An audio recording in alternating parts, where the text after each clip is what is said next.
মানুষের পা ধরে টলাটলি করছিস, লজ্জা করে না তোর? কেমন দেবী? চা পালিয়ে যা। আমি চলে যাচ্ছি। যাবার পূর্বে কথা শুনে রাখ। তোর সামনে দাঁড়িয়ে প্রতিজ্ঞা করলাম, সাঁওতালি পর্বতের হাত আমার এই বিশ্বাস্ত নাগে দাঁড়ায় তোর ছেলেকে পাঠাবো। সেই যে তুই পুত্রের সঙ্গে কাটবি আর আমি শুধু হাসবো, আর আমি শুধু হাসবো। আমি কে দেখছি? বাদ্যকরগণকে আমি দেখতে পাচ্ছি না কেন? বাদ্যকরগণ, আমরা চলে এসেছি। আচ্ছা, অনেকের মধ্যে তোমরা হারিয়ে গিয়েছিলে কেন? ও ব্যাপার হচ্ছে আমি আর যাবো না বিয়ে বাড়ি। কেন? একটু আগে খবর আসলো, আমার ভাইটা আছে না, এই ভাইটার মানে বউ হসপিটালে ভর্তি আছে। কেন ভর্তি হচ্ছে? কি হয়েছে? বাচ্চা হবে। ও তাই? তাই বলছি আমি যাবো না, এদেরকে নিয়ে আমি চলে গেলাম বাড়ি। ওর বউয়ের বাচ্চা হবে, যাবে তুমি যাবে? ওরা যাবে? হ্যাঁ, আমার ভাইটা যাবে, আমি যাবো না। কিন্তু তুই না গেলে বাচ্চাটা হবে? আচ্ছা, আপনার বাজার না বলেন, আমার ভাইটা বড়, বউটা বড় না, অবশ্যটা ঠিক, মানে বউটা যে অবস্থায় আছে বউটাই বড়, কিন্তু আমার ছেলের বিয়ে লগ্ন ধরে দিতে হবে। কিন্তু ওরা বাজাবে, বাজাতে পারবো না। তুমি না থাকলে ওরা বাজাতে পারবে? খাওয়া দাওয়ার কথা বলছে? কচি পাঠার মাংস, মাংস হয়েছে, কচি পাঠার মাংস লাল মাল হয়েছে, যে যত খেতে পারে। হায় সর্বনাশ, ভাইয়ের বউ যদি মরে যায়, বউ আবার পাওয়া যাবে। এই মাংস আর লাল মাল একবার ছুটে যায় মুখ থেকে, আর আসবে না কোনদিন, ভগবান কৃপায়। ভাইয়ের বউ মরুক, তোমাদের জন্য আলাদা করে করেছে। বাজলা বাটে খাওয়া দাওয়া কোন ছাড়বে? যাবো তাহলে চলো, আর বিলম্ব নয়, এই মুহূর্তে কিন্তু আমরা সেই উজানিতে যাত্রা করে যাওয়ার জন্য সে দেখো সম্মুখে পিতা শৈলেশ্বর মন্দির, পিতা শৈলেশ্বর মন্দির জয়ধ্বনি দিয়ে আমরা পথ অতিক্রম করবো। জয় শিব শম্ভু, জয় শিব শম্ভু,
আরে সুন্দর তাল বাজিয়েছে। আর বেশি দূর নয়, আর কিছু দূর পথ অতিক্রম করলেই আমরা উজানি নগরে পৌঁছে যাব।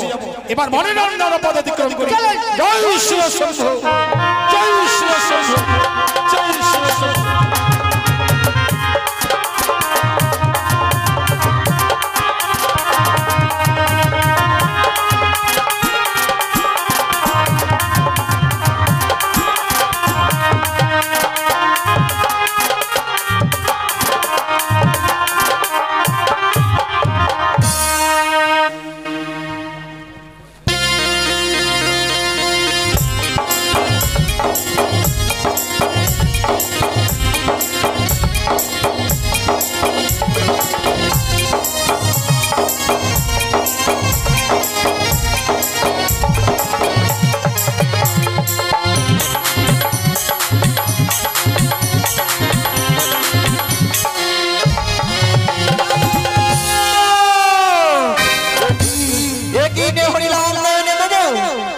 চন্দ্রধর তার পুত্রকে নিয়ে ছুটে চলেছে বিবাহ দিতে।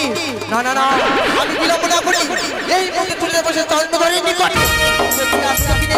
চন্দ্রধরের পুষ্পাঞ্জলি অর্পণ করে কিনা?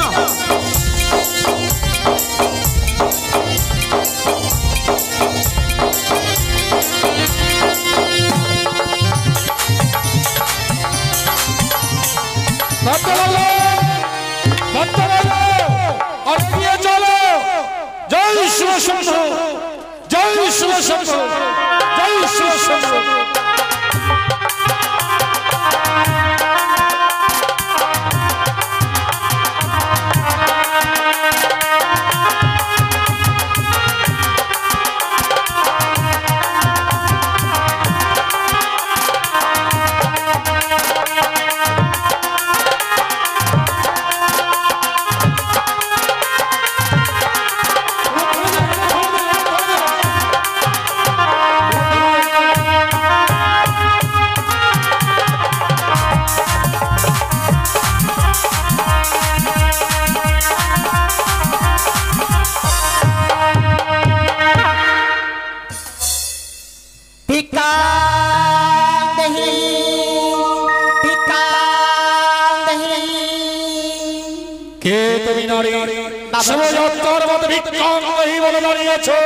আমি এক যোগিনী বাবা। হে বাবা গো, শোভাযাত্রা যোগী দর্শন শুভন ইতার মুখেও শুনেছিলাম। একটু দাঁড়া। আচ্ছা যোগিনী, বলো বাবা। আজ আমার কনিষ্ঠ পুত্র শ্রীমঙ্গল লক্ষ্মীন্দরের বিবাহ, তাই চেয়ে রাখো বাধ্যকরণ সঙ্গে করে বর বরযাত্রী নিয়ে আমি চলেছি উজানি নগরে। এই শোভাযাত্রার পথে আমি তো তোমায় ভিক্ষে দেব না যোগিনী। ভিক্ষে যদি তোমায় নিতেই হয়, ছুটে যাও চম্পকী নগরের রাত প্রাসাদে, রহিয়াছে আমার অর্ধাঙ্গিনীর সনক। সনকের কাছে যা চাইবে তুমি পাবে যোগিনী। বাবা গো, আমি একে মৃত্যু, অত দূর পথ যে আমি যেতে পারবো না।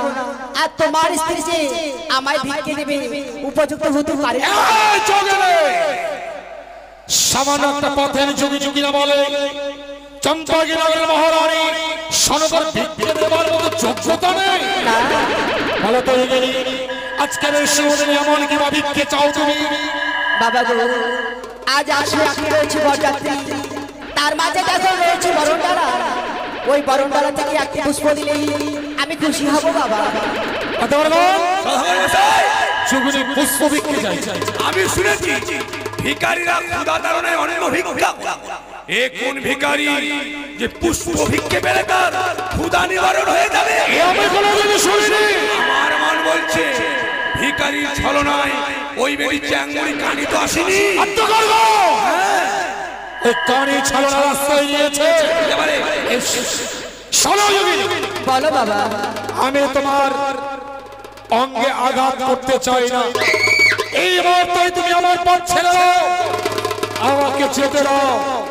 না বাবা, আমায় যতক্ষণ পর্যন্ত আমায় ভিক্ষে না দেবে ততক্ষণ পর্যন্ত তোমার কাছে আমি থাকবো বাবা। বললাম তো আমি তোমার ভিক্ষে দেব না, পথ ছেড়ে দাও বলছি। না বাবা, আমায় যতক্ষণ পর্যন্ত আমায় ভিক্ষে না দেবে ততক্ষণ পর্যন্ত তোমার পথে কাটা হয়ে আমি দাঁড়াবো। তুমি আমার পথের কাটা হয়ে দাঁড়াবে? শোনো যোগিনী, যখন পথ ছাড়লে না, পথের কাটা কি করে উপরে ফেলতে হয় সেই কৌশল কিন্তু চারজন জানা আছে। এই মুহূর্তে সহ্য করো, সহ্য করো।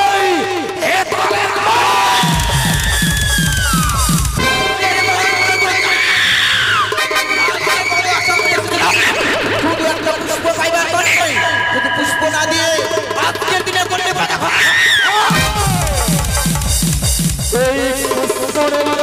এসেছি করুণাবাদ করে যে হস্তে পুজিয়াছি শিব শিবমণি, সেই হস্তে না বুঝব চার মরি করে চাপালিয়ে যাও। আজকে যদি তুমি পুষ্প না দিয়ে ওই শুভযাত্রা যাও, তোমাদের শুভযাত্রায় শুভ অশুভ হবে না। তুই মঙ্গল মঙ্গলের কথা বলিস মনে ভালো। এই মুহূর্তে যখন সম্মুখে দাঁড়িয়েছ, সহ্য করো, সহ্য করো।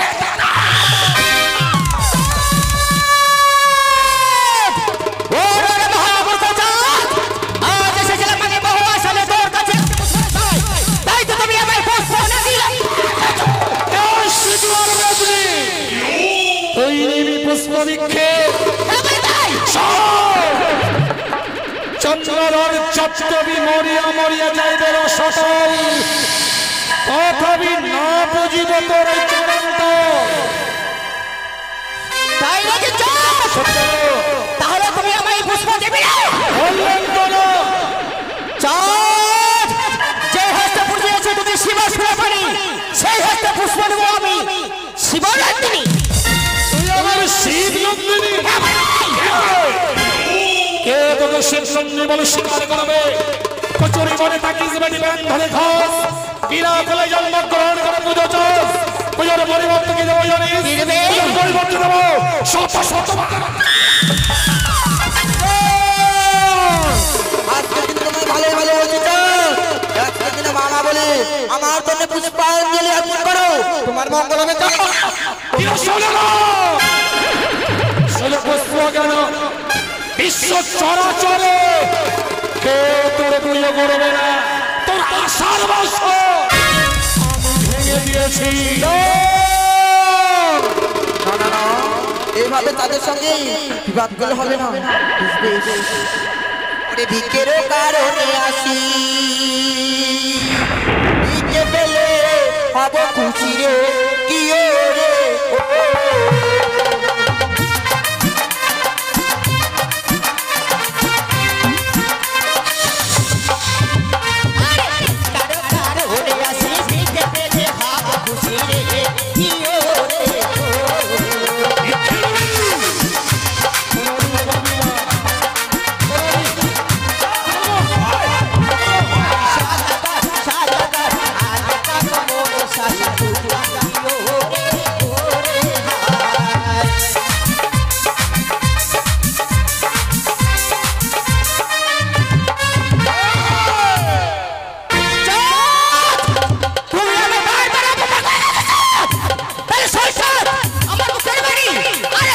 করে আমার আয়ো তারা ধরে রাজারে কিও রে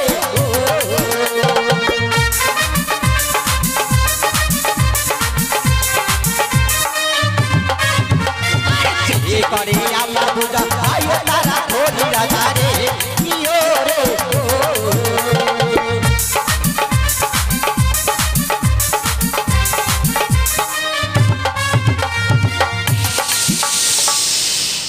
শুনলে তো চাঁদ করলে আমি ধনী রাজা হব তোর জানা নেই?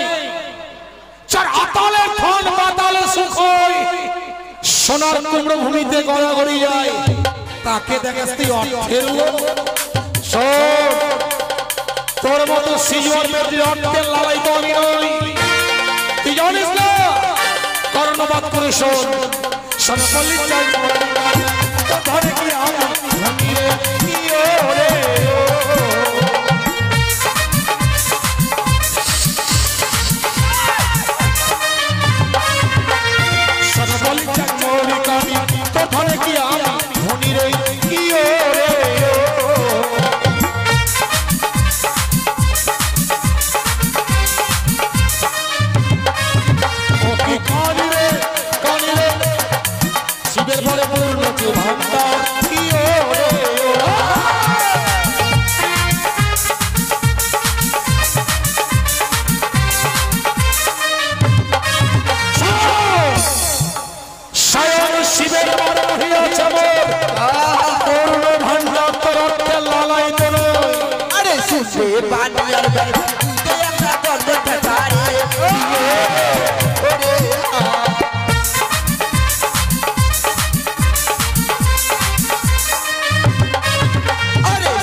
শ্রেষ্ঠ সওদাগর আমি লোকে ছেটা তুই কত সতী চক্রে গানে তোর কীর্তি কলম কি বিশ্ব চরাচরে কেউ জানে না। তুই যদি সতী হতিস তোর স্বামী পুত্র তোকে পরিত্যাগ করে যেত না। তাই কি বলি জানিস? চন্দ্রে মাতার ছাড়ি মারিব হে ডালের বাড়ি রে কি রে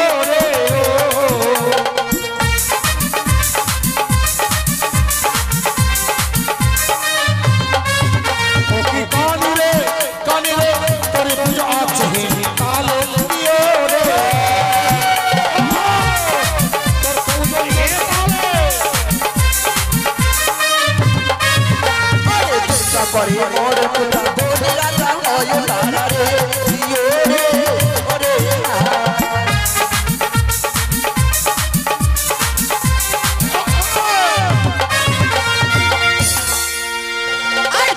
করে আমার ভাই তার বলি রাজা রে জিও রে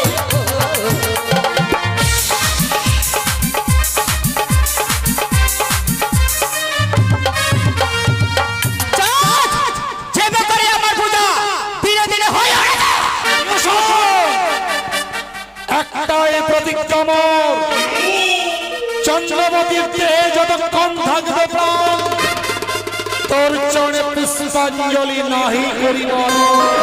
কোনদিন পুজো পাবি না।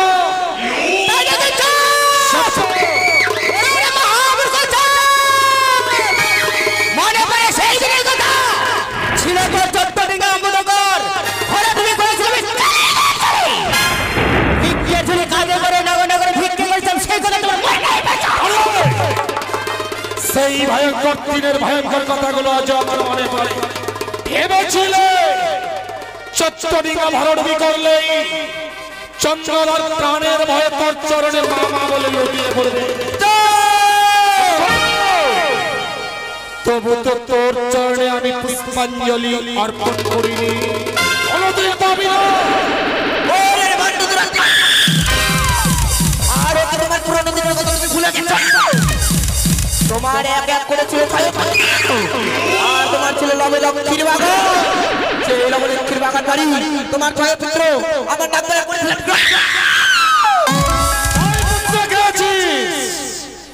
ছয় পুত্র তোমার সার শত পুত্র সম রহিয়াছে লক্ষ্মীন্দর।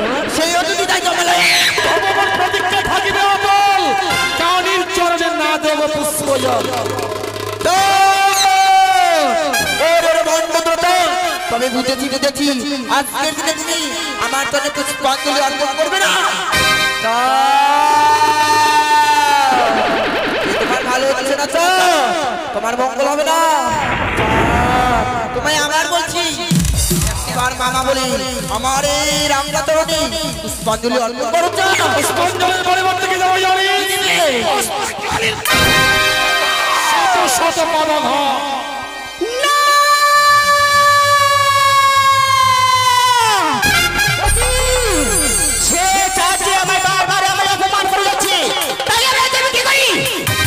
ওই চাঁদকে আমি সে বারবার উচ্চ শিক্ষা দেবো। চাঁদকে চাঁদ আজ থেকে তোমার রাখলাম আমি বাপ বিশাল।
মানুষের পা ধরে টলাটলি করছিস, লজ্জা করে না তোর? কেমন দেবী? চা পালিয়ে যা। হ্যাঁ, আমি চলে যাচ্ছি। যাবার পূর্বে ওই কথা শুনে রাখ, তোর সামনে দাঁড়িয়ে প্রতিজ্ঞা করলাম, সাঁওতালি পর্বতের হাত আমার এই বিশ্বাস্ত নাগে দাঁড়ায় তোর ছেলেকে পাঠাবো।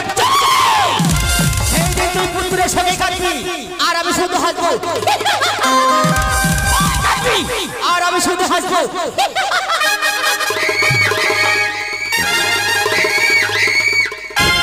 ওই বেটি জানে না ও নাকি বাৎসল লক্ষ্মীন্দরকে দংশন করবে। স্বয়ং দেব শ্রী বিশ্বকর্মাকে আনায়ন করে নির্মাণ করেছিল ঘর। সর্প প্রবেশ তো দূরের কথা, সূত্র প্রবেশ ছিদ্র পর্যন্ত নেই। ঠিক বলেছিলেন। ও বলে গেল আজ থাকি না, যে আজ থেকে আর কাল থাকি না, বুঝতে পারতে পারতে ওই কানি বেটির বাতাস থেকে জায়গাটা অপবিত্র হয়ে গেছে। তাই উচ্চ সেব জয় শিব শম্ভ, জয় শিব শম্ভ। মনের আনন্দ মা ভক্তি একটু বন্ধু রসিয়া তোক না দেখিনু বন্ধু ভুল